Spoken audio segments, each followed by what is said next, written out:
बिस्मिल्लाहिर्रहमानिर्रहीम। पाकिस्तान में इलेक्शन 2024 के नाम पे जो सिलेक्शन हुई है उस पर अब आलमी मीडिया भी बोल पड़ा है। तो सबसे पहले मैं उस मुल्क का जिक्र करना चाहूँगा जिसने बयान दिया है, जो पाकिस्तानी अवाम का तो शायद जो है महबूब मुल्क नहीं है, लेकिन पाकिस्तानी रियासत का बड़ा महबूब मुल्क है। इससे लोग समझ गए होंगे कि मैं क्या कहना चाह रहा हूँ। अमरीका बहादुर। तो आए उस तरफ चलते हैं कि अमरीका बहादुर ने पाकिस्तान के इलेक्शन पर क्या कहा है। अमरीकी वजीर खारजा ने अपने एक बयान में कहा है कि अमरीका इस बात का मुंतज़िर है कि पाकिस्तान में होने वाले इलेक्शन के मुकम्मल नताइज जल्द जारी किए जाएं और वो नताइज ऐसे हों जो पाकिस्तानी उमंगों की अक्कासी भी करते हों। अच्छा जी, अमरीका पाकिस्तान में जीतने वाली किसी भी जमात के साथ काम करने के लिए तैयार है। अमरीकी महकमा खारजा का मजीद कहना था कि पाकिस्तान में होने वाले इलेक्शन पर आलमी मुबस्सिरीन और पाकिस्तान के लोकल मीडिया ने जो रिपोर्ट किया है उससे हमने ये अक्स किया है कि इन इलेक्शन में इजहार राय की आज़ादी नहीं थी। ये अमरीका बोल रहा है। अच्छा, आगे महकमा खारजा फरमाते हैं कि और लोगों को जल्द से जुलूस करने की इजाज़त नहीं दी गई। सबको तो खैर ऐसा मामला नहीं हुआ, लेकिन चंद जो है सियासी जमात को जो है ना उनको ये नहीं दी गई, उस तरफ जो है ना ये इशारा कर रहे हैं। और लोगों को जल्द से जुलूस करने की इजाज़त नहीं दी गई। पुरअमन तौर पर लोगों को जमा होने की इजाज़त नहीं दी गई और बहुत सारे गैर ज़रूरी पाबंदियाँ पाकिस्तान में लगाई गई जो नहीं लगनी चाहिए थी। अच्छा, अमेरिका आगे जो है ना मजीद फरमाता है महकमा खारजा के इंतखाबात में तशद्दुद की हम मजम्मत करते हैं और इंतखाबी अमल में मुदाखलत पर अमेरिका बहुत फिक्रमंद है। अब ये मुदाखलत कौन कर रहा है, आप अमेरिका से ही पूछें। अमेरिका बहादुर कह रहा है कि भाई पाकिस्तान के जो ना इंतखाबी अमल में मुदाखलत, वैसे तो पाकिस्तानी लोग जानते हैं, लेकिन जो आका जी हैं उन्होंने भी बता दिया कि मुदाखलत हुई है। अच्छा, मुदाखलत, धोखाधड़ी या धांधली के दावों की मुकम्मल तहकीकात होनी चाहिए। कहने को अगर बात की जाए तो ये एक रिवायती किस्म का बयान है जो अमेरिका ने दिया है और ना चाहते हुए दिया होगा, लेकिन प्रॉब्लम ये है कि वहाँ पे जमहूरियत है और अंदर से उनको प्रेशर आता है कि यहाँ पर बोले, क्योंकि बांग्लादेश वाले मसले पे भी वो बोला है और जहाँ भी होता है उसको बोलना पड़ता है। तो उसका तो जो अपना जो इस वक्त की जो वहाँ की हुकूमत है वो तो ऐसा कुछ बोलना ही नहीं चाहते। यानी जो इलेक्शन पाकिस्तान में इलेक्शन 2024 के नाम पे जो सिलेक्शन 2024 हुई इस पर तो वो कुछ बोलना नहीं चाहते, लेकिन अंदर से दबाव, जाहिर बात है उनका वहाँ लोग जमहूरी हैं तो उन्होंने जो है ना प्रेशर डालते हैं कि भाई यहाँ पे जो खामियां हुई हैं से बोले। तो यानी बस एक किस्म का मजम्मती बयान समझे इसको। अच्छा, बरतानिया का भी जी बयान आ गया, वो भी आपसे शेयर करते हैं। बरतानिया ने पाकिस्तान में होने वाले इलेक्शन पर अपना रद्द-ए-अमल देते हुए कहा है कि पाकिस्तान में होने वाले इलेक्शन पर हमें शदीद तहफ़्फ़ुज़ात है। इलेक्शन की शफाफियत और लोगों को लेवल प्लेइंग फील्ड फराहम नहीं की गई और मालूमात तक रसाई भी नहीं दी गई और कानून की हुक्मरानी समेत बुनियादी इंसानी हकूक़ को भी बरकरार नहीं रखा गया जो रखना चाहिए था। जिन लोगों ने वोट डाले हम इनको खराज तहसीन पेश करते हैं। फौरी तौर पर मुकम्मल नताइज जारी किए जाए और वो नताइज अवामी उमंगों की तर्जुमानी भी करने चाहिए। ऐसे नताइज, अब ये तो आपको पता है कि कितनी तर्जुमानी करेंगे, उस पर लास्ट में बात करते हैं। अच्छा जी, पाकिस्तान में होने वाले इलेक्शन पर यूरोपीय यूनियन का जो है ना उनका भी बयान आ गया। ठीक है जी। अच्छा, यूरोपीय यूनियन का कहना था कि चंद सियासी जमातें या किरदार को इलेक्शन में हिस्सा नहीं लेने दिया गया। पुरअमन लोगों को जमा होने जो है ना उनके एक जगह जमा होने पर जो है ना पाबंदियां लगाई गई।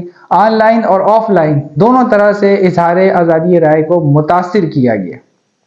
इंटरनेट तक रसाई पर पाबंदियां लगाई गई और इंतखाबात में शदीद मुदाखलत की गई। यहाँ पे भी ये मुदाखलत का जिक्र कर रहे हैं और सियासी लोगों की गिरफ्तारियों पर तहफ़्फ़ुज़ात का इज़हार करते हुए यूरोपीय यूनियन ने मुतालबा किया कि पाकिस्तान इलेक्शन में होने वाली तमाम बेज़ाब्तिगियों को मुकम्मल तहकीकात, जितनी बेज़ाब्तिगियाँ हुई हैं उनकी मुकम्मल तहकीकात को यकीनी बनाएं। तो ये तो आ गया आलमी मीडिया में इस इलेक्शन 2000 और सिलेक्शन 2024 का नतीजा। अच्छा, मुस्लिम लीग नून के रहनुमा ने भी जो है ना इसके बारे में कुछ जो है ना फरमाया। मुस्लिम लीग नून के सीनियर रहनुमा और साबिक गवर्नर सिंध मोहम्मद जुबैर का कहना था कि पाकिस्तान तहरीक इंसाफ पंजाब और केपी समेत कौमी असम्बली में बरतरी हासिल जो है ना कर चुकी है, लिहाजा मुस्लिम लीग नून के पास हुकूमत बनाने का कोई इखलाकी जवाब नहीं है। ये मुस्लिम लीग नून के रहनुमा कह रहे हैं।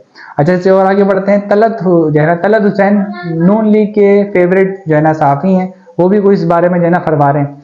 तो मैंने कहा उन्हीं का यानी जिक्र करूं ताकि जो है ना कोई ये ना बोले यार ये तो किसी और जमात के हैं, तो उसकी क्या में। तो ये तलत हुसैन बड़े यानी जियो न्यूज़ से ताल्लुक़ रखते हैं, नून लीग के बड़े यानी फेवर जो है ना किस्म की जो है ना उनके जो है ना फेवरेट सहाफ़ी हैं।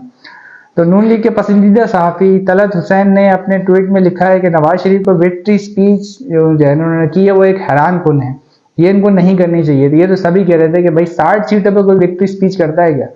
यानी आपकी एक किस्म का जो है ना जब ये विक्ट्री स्पीच कर रहे थे तो जियो न्यूज़ जो है ना उस पर जो है जब मैं ये देख रहा था तो नीचे इनकी 60 सीटें आ रही थी नेशनल असेंबली की, और जो पीटीआई बैक कैंडिडेट थे उनकी 90 से ऊपर जा रही थी, और जनाब ये विक्ट्री स्पीच कर रहे हैं। तो ये इन्होंने एक अनोखा कारनामा अंजाम दिया। अच्छा, ये मैंने आलमी मीडिया की जो है खबरें जो उनकी आई ऑब्जर्वेशन आपसे शेयर किए, ये सारा जो हुआ है मामला क्योंकि पाकिस्तान में तो ऐसे यहाँ का पाकिस्तान का मीडिया तो कुछ हैं जो बात वगैरह कर रहे हैं इस मामले पे, लेकिन ज्यादातर तो जो है ना बस आपको पता है वो शिकंजों में होता है, वो बात नहीं करता। लेकिन आलमी मीडिया तो किसी के शिकंजे में नहीं है ना, वो खुल के बता रहा है। और जिस तरीके से कराची में एमक्यूएम को जिस तरीके से जो है ना क्या बोलते हैं सीटें जिताई गई हैं, और मुस्लिम लीग नून को पंजाब में जिताई गई हैं, वो तो काफी शर्मनाक तरीके से जो है ना ये मामला हुआ है। और इस इलेक्शन का ढोल का पोल जो है ना ये आलमी मीडिया ने खोला, तो मैंने कहा उन्हीं को कोट कर दूं क्योंकि शायद ऐसे किसी को यकीन ना है। तो ऐसे इलेक्शन करवाने पर, एक होता है ना कि भाई पाकिस्तान के अंदर से बात हो रही है, ऐसे इलेक्शन कराने पर जिम्मेदार कौन है? जिम्मेदार है चीफ इलेक्शन कमिश्नर, जिसकी जिम्मेदारी थी कि साफ और शफाफ और गैर जानिबदाराना और कानून के मुताबिक इलेक्शन करवाता, ये जिम्मेदारी उसकी थी। अच्छा, मैं तो सबसे पहले सबको ये बोलूंगा, जितनी भी जमातें हैं उनके जो कारकुन हैं, चाहे वो तहरीक लब्बैक हो, तहरीक इंसाफ हो, पीपल्स पार्टी हो, जमात इस्लामी हो और दीगर, क्योंकि नून लीग और ये मुत्तहिदा वगैरह ये तो बेनिफिशरी हैं इस इलेक्शन में, इनका मैं नाम नहीं लूंगा। जो दीगर है वो उनका काम है कि इसके मुस्ताफी होने का जो है इस्तीफा जो है तलब करें, और उससे जो है ना डिमांड करें कि ये चीफ इलेक्शन कमिश्नर साहब जो है ये मुस्ताफी हों, क्योंकि इन्होंने इलेक्शन बिल्कुल दुरुस्त और कानून के मुताबिक नहीं कराया, शफाफ नहीं करवाया, बिल्कुल नहीं करवा सके, मुस्ताफी हूँ।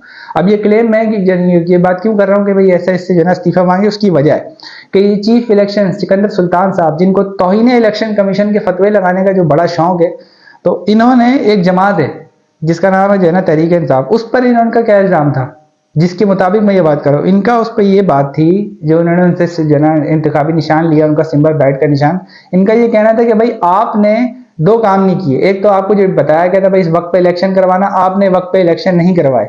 सेकंड ये आपने कानून के मुताबिक इलेक्शन नहीं करवाए, इस वजह से आपसे बैट का सिंबल जो है ना लिया जाता है, और इसके लिए वो सुप्रीम कोर्ट तक पहुंच गया, मतलब कोर्ट फलांगते फलांगते वहां तक पहुंच गया, लेकिन ये काम उन्होंने अंजाम दिया।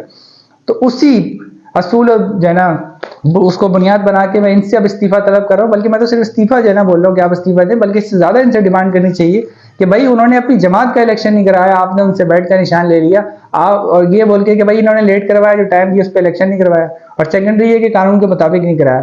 तो अगर पहली इनकी बात को देखा जाए कि भाई इन्होंने जो है ना इलेक्शन टाइम पे नहीं करवाया, तो टाइम पे तो आपने भी नहीं करवाया, ना पंजाब और ना केपी के में आपने टाइम पर इलेक्शन जो है वो करवाया, और आपने जो वफाक में जो कौमी असेंबली का इलेक्शन था उसको भी आपने 5 महीने जो है ना 3 महीने में करवाया था, उसको पंजाब और केपी को 1 साल डिले कर दिया, और जो है ना ये जो कौमी असेंबली का जो इलेक्शन था इसको आपने 5 महीना डिले कर दिया। तो दोनों जगह पे आप नहीं कराया, तो आपकी क्या सजा होनी चाहिए इस बारे में? आप पे कौन सा जुर्माना लगाया जाए, आपसे कौन सा लिया जाए? तो आपसे इस्तीफा ही लिया जा सकता है। अच्छा, दूसरी बात इन्होंने की कानून के मुताबिक नहीं करवाया गया, तो जो इन्होंने सुप्रीम कोर्ट या हर जगह जो अपनी जो है ना बात रखी थी कि कानून के मुताबिक इस जमात ने जो ना अपने जो ना इंट्रा पार्टी इलेक्शन नहीं करवाया, इसलिए जो है इनसे इंतखाबी निशान वापस ले लिया है। तो कानून के मुताबिक ये इलेक्शन करवाया आपने, जिस पे आलमी मीडिया भी अब बोल रहा है, तो कानून के मुताबिक तो आपने भी इलेक्शन नहीं करवाया। पूरे कराची में क्या चलता रहा वो तो जो है ना पूरी दुनिया ने देखा, और ये ऑब्जर्वेशन भी आ गए, उनके मुबस्सिरीन भी पहुंचे हुए थे ना, इसलिए उन्होंने ये अपनी अपनी ऑब्जर्वेशन दिए।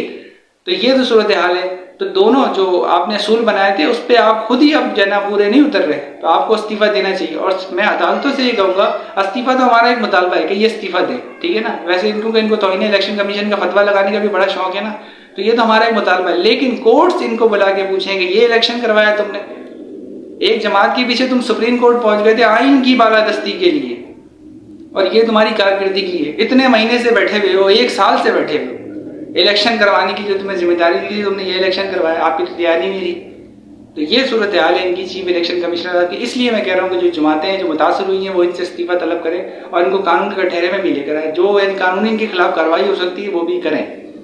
तो आज की यानी वीडियो बनाने का यही मकसद था कि मैं जरा चीफ इलेक्शन कमिश्नर को देना एक्सपोज करूं कि किस तरीके का उन्होंने इलेक्शन करवाया और ये सूरत हाल है। यहाँ फिर आगे जाके ना उन पर भी फतवा लगा दें, आलमी जो है ना जो दीगर दूसरे ममालिक उन पर भी फतवा लगा दें, या उन पर भी तौहीन जो है ना इलेक्शन कमिश्नर या इलेक्शन कमीशन जो है ना वो लगा के उनको भी तलब कर लें। यही हो सकता है जो आप नहीं कर सकते, तो लिहाजा आपको इस्तीफा दे देना चाहिए। और अब मिलते हैं अगली नेक्स्ट वीडियो में, तब तक के लिए अल्लाह हाफिज़। पाकिस्तान जिंदाबाद।